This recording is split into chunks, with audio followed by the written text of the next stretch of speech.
जगातली एखादी चिमणीची जात नष्ट झाली तर काही फरक पडत नाही. पुण्यातल्या मुळामुठा नद्यांच्या पाण्याचं गटार झालं तरी काही फरक पडत नाही, कारण पुण्यातल्या प्रत्येक घरात सोलापूरवरून शुद्ध पाणी येतं. मग मला काय करायचंय? साधा मोबाईलचा चार्जर हरवला तरी बैचेन होतो आपण, पण दरवर्षी 2,000 प्रजाती नष्ट होतात. श्रीलंकेमध्ये शेकडो हत्ती कीटकनाशकांमुळे मारले जात आहेत.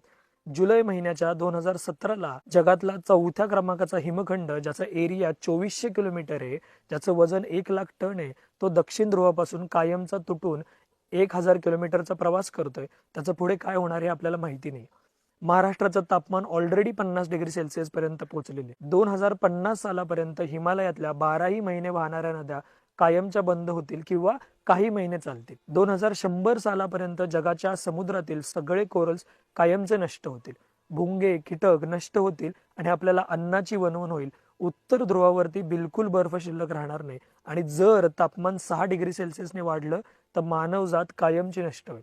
आणि ह्या कार्यासाठी तुमचे, माझे, आपण सगळ्यांचे अभिनंदन केले पाहिजेत, कारण तुम्ही आपल्या पिढीचं, तुमचं आणि पृथ्वीचं आयुष्य कायमचं नष्ट केलेलं आहे. यासाठी अतुल देऊळगावकरांनी लिहिलेलं पृथ्वीचं आख्यान हे पुस्तक जरूर वाचा, कारण आत्ता 2025 आहे आणि आपल्याकडे फक्त 25 वर्ष. धन्यवाद.